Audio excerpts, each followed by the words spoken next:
Apo. Congratulations! Certificate. Next one kasi ano siya, no? Parang trivia ba para sa mga kabataan kasi maaaring hindi lahat alam, no? So pag-games sila dito. Pag-games sila dito, yun ang trivia about Davao City. Tribes, icons, history. Sige. May parang pas-pas na tayo. Okay. So, lima na tanong. Okay. Sa 11 tribes na wala nang isbog ka niya, unsa ang na tribo? Kamita ng Greece sa Davao City. Sige.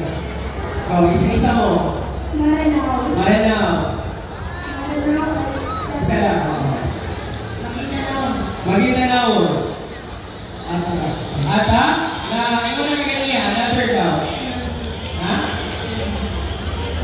Ika na. Ano ba? Oh, ilan mo ito ka mo? Tulo pa wala nakakita niyo. Gandi. Okay, Maranao. Batid sa loob. Isa pa. Bakit ito kasi yun ako? Ay, wala naman. Ako pa na po. Okay, ako mo naman po. Isa na. Kagani is correct. Ayan. Tagis lang yung mga o. Get certificate from coffee shop sa Defense Bills Coffee Shop. Kuya Kills Coffee Shop. Ano ba taas itong ano? Galing. So RDL. merong nagkomento dito sa isa nating mga video ba dati. Sabi niya ay Davao City is the most diverse city in the Philippines. Kasi lahat ng ano dito tribo, kompleto ang Davao. May Tagalog, Bohol, Cebu, Hiligaynon, Cebuano, Litinyo, Muslims, mga native tribes, indigenous peoples, ang dami dito. Mekos. 5,000.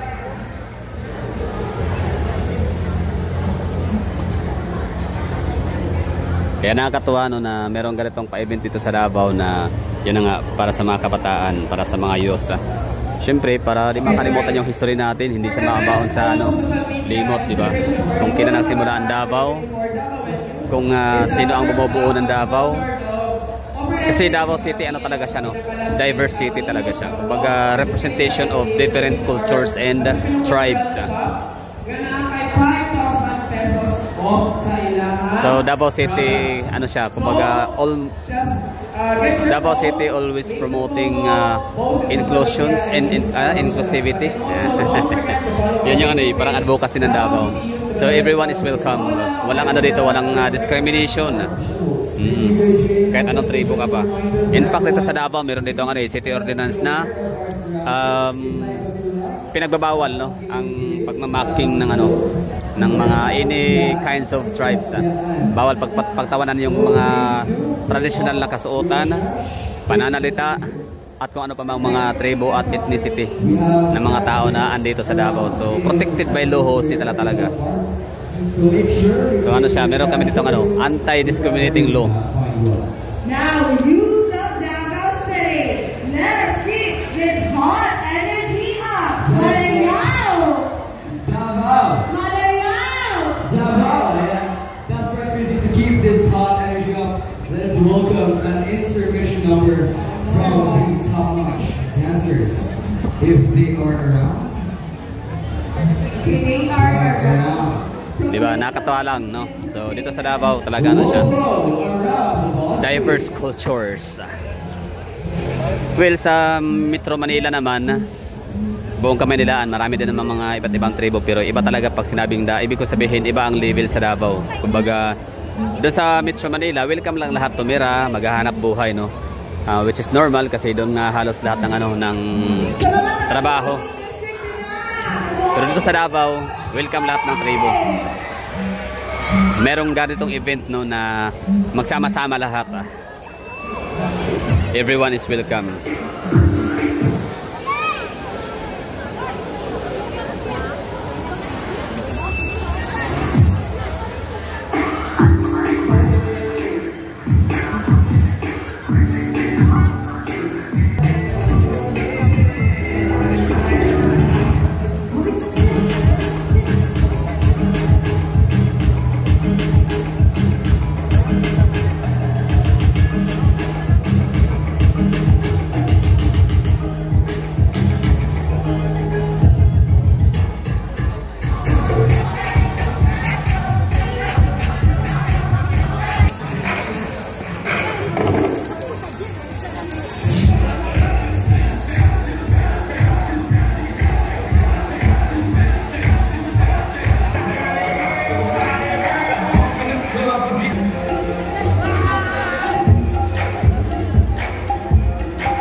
pala no, sa mga nanonood dyan, just in case lang no, na hindi ka taga Davao or kahit taga Davao ka baka hindi mo alam na Davao City consists of 11 legislative districts. So, ano ha, pangalan natin yung ano, mga legislative districts na yan. So, meron tayong ano, Buhangin District, Bunawan District, Pakipato District, Marilog District, Talomo District, Toril District, Tugbok District. Dami no? Bukana, meron pa ba? Downtown District, no? Poblacion District, yun. Poblacion District, meron pa tayong, saan pa ba? Sa ano? 11. We have 11 administrative districts. Mikos-mikos dito ang mga tao, sobrang dami. Kaya umabot kami ng almost 1.8 million population sa Davao.